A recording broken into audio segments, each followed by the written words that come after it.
नमस्कार दोस्तों, आप सभी को रविवार की राम राम। साथियों, मैं अरुण स्वागत करता हूं आप सभी का द एस्पिरेशनल एक्सप्लोरर के इस नए व्लॉग पर।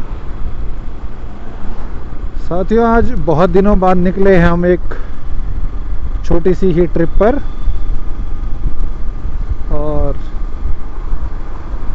हम जा रहे हैं एक जो हमारा पुराना, जहाँ हम पहले भी बचपन में काफ़ी जाता था मैं, पर बहुत समय से जा नहीं पाया था। और इस बार हमारा ट्रिप रहेगा किलकलेश्वर महादेव की ओर। और इस क्षेत्र का नाम किलकलेश्वर महादेव के नाम पर क्यों पड़ा, इसके पीछे भी एक छोटी सी कहानी है, तो उसको थोड़ा आगे जानेंगे वीडियो के अगले पार्ट में। तो हमारा जो रूट रहेगा वो श्रीनगर से रहेगा टुवर्ड्स कीर्तिनगर, और कीर्तिनगर से चलेंगे हम बडियारगढ़ वाली रोड पर, और लगभग 5 किलोमीटर की दूरी पर हमें मिलेगा किलकलेश्वर महादेव का मंदिर। और दिन बड़ा प्यारा खिला है।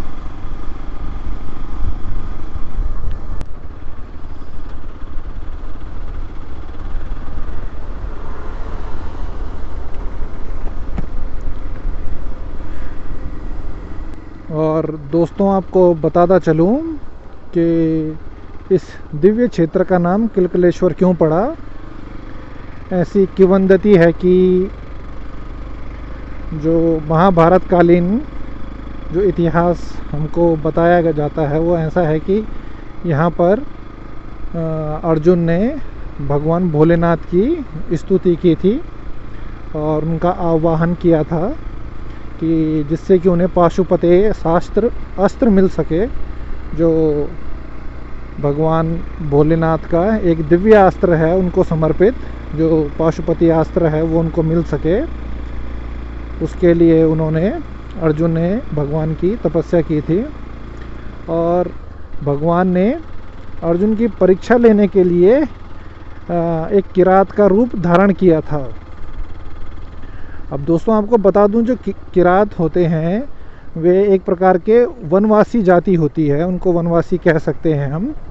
और ऐसा भी कहा गया है कि भिलंगना और अलकनंदा के बीच का जो क्षेत्र है उसका जो अधिपत्य था, उसमें जो शासन था वो भीलों का था। भील एक प्रकार की फिर से वनवासी जाति के ही लोग हैं। तो उनका युद्ध भी उनके साथ हुआ था, या फिर ऐसा भी कह सकते हैं कि भीलों को ही किरात भी कहा जाता है।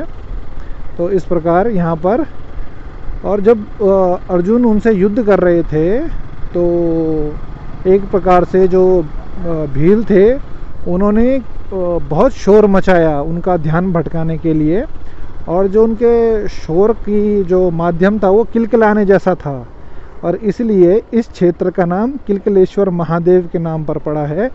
आप समझ ही गए होंगे, जो मुंह से चिल्लाने वाली, जो चिल्लाने की आवाज़ थी उनके मुंह से, वो किलकिलाने जैसा था, और तत्पश्चात इस क्षेत्र का नाम किलकलेश्वर महादेव के नाम पर पड़ा।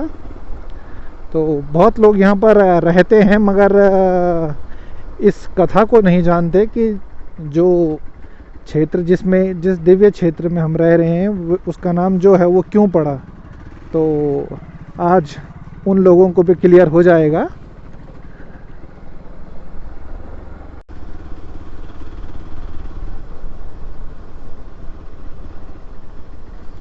मैं सोच रहा हूँ कि आपको थोड़ा रुक के दिखाऊं, व्यू कितना मनोरम है यहाँ का। और मंदिर भी आए गए हैं बिल्कुल इस लोकेशन पे। शायद थोड़ा सा कलश नज़र आ भी रहा है, जो मंदिर का टॉप है, पेड़ों के पीछे छुप रखा है। और मंदिर हमसे महज 2 मिनट की दूरी पर ही है।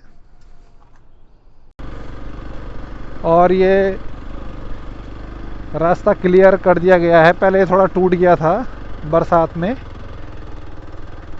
ओवरफ्लो के कारण।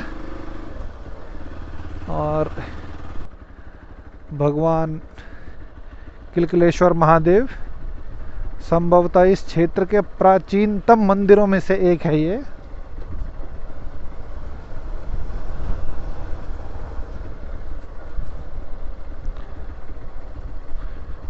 कुछ जगह इसका वर्णन लगभग 5000 साल पुराना है, तो एग्जैक्ट बताना मुश्किल होगा कि कितना पुराना है। हालांकि समय समय पर जीर्णोद्धार होता रहा है।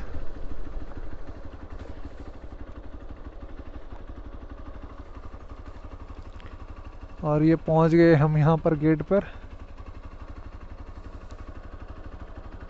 और यहीं कर देते हैं हम पार्क बाइक को।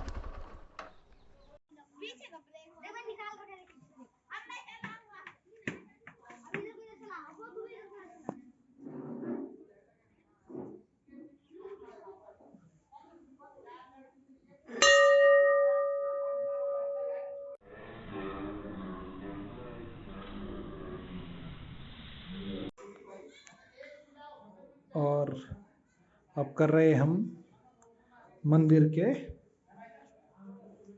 मुख्य द्वार से प्रवेश, और सामने रखा है एक, लगा हुआ है एक बहुत भव्य घंटा मंदिर का।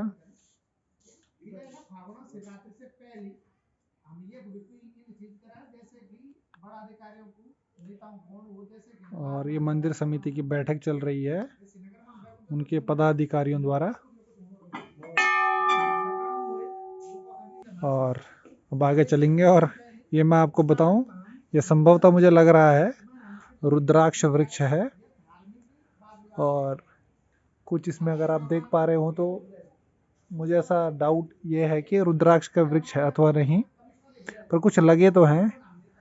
और क्योंकि ये शिवालय में है तो मुझे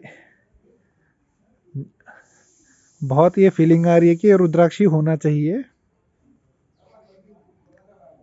यहाँ से बहुत अच्छा दिख पाएगा। आप भी बताइए किस चीज का वृक्ष है। और मंदिर में धतूरे का भी लगाए गए हैं, धतूरे के पेड़ और छोटे छोटे हैं अभी।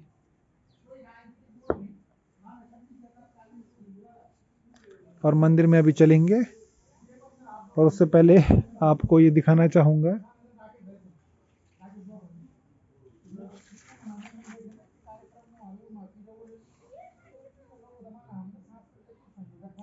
इस फूल का भी नाम बताइएगा दोस्तों, अगर किसी को पता होगा तो। मेरी जानकारी में है नहीं। और सुंदर बहुत है, अद्भुत बहुत है। मंदिर की बागवानी अच्छी की गई है।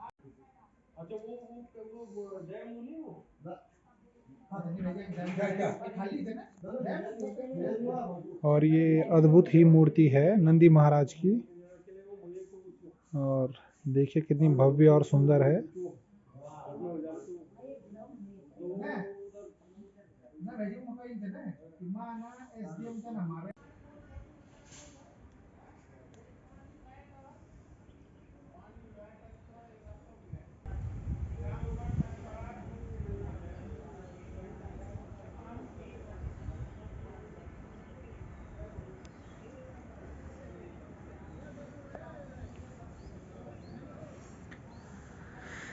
किलकलेश्वर महादेव के मंदिर से अद्भुत दृश्य और अद्भुत दिव्य क्षेत्र। आइएगा दोस्तों, स्वागत रहेगा आपका भगवान भोले के दिव्य धाम में, इस 5000 साल से भी अधिक पुराने देव स्थान पर।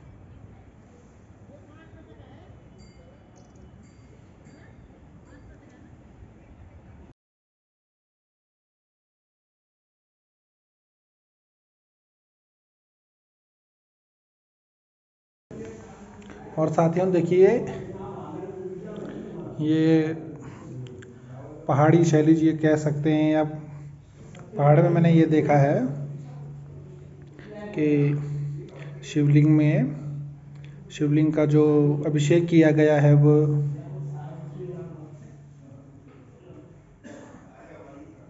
धतूरे के फूलों से किया गया है। बहुत सारे धतूरे के। और ये जो अष्टखंभ का स्ट्रक्चर है तगड़ी का, ये भी दिव्य ही है। एक प्राचीन मूर्ति जो मैं आपको दिखाना चाहूँ वो यहाँ पर भगवान गणेश जी की है। अति प्राचीन और अति सुंदर है ये गणेश जी की अद्भुत प्रतिमा। गले में गणेश जी के भी एक सर्प है और ये एक विलक्षण बात है। मैंने इससे पहले यहाँ से पहले कहीं और ऐसा नहीं देखा था। और एक हाथ में, दाएं हाथ में तो रुद्राक्ष की माला है और बाएं हाथ में एक कलश है।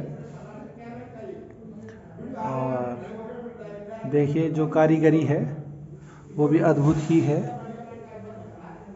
और यहाँ पर ये दूसरी भी मूर्ति है और बनाई तो अद्भुत गई है और उसके बारे में मुझे जानकारी उपलब्ध है नहीं। यहाँ पर पंडित जी को मैं आने वाले समय में पूछूंगा। साथियों, मैंने पंडित जी से अभी पूछा ही था कि गणेश जी के जो बगल में ही विराजमान है वे कौन है। तो ये उन्होंने बताया कि ये भैरव जी की मूर्ति है। और देखिए योग मुद्रा में वो बैठे हुए हैं।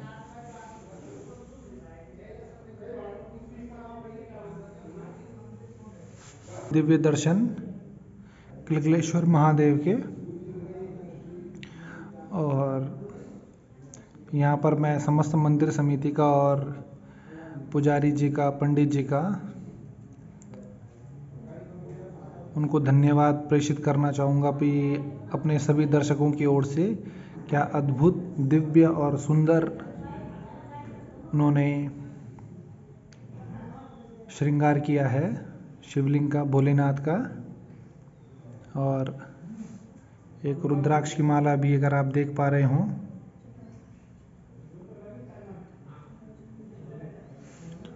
और रुद्राक्ष के फूल, धतूरे के फूल बहुत बड़ा सा लग रहा है यहाँ पे देखने में और अद्भुत भी है, एकदम फ्रेश है।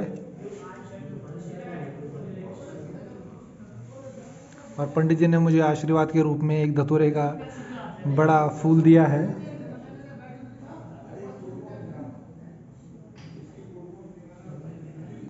और ऊपर ये जल कलश।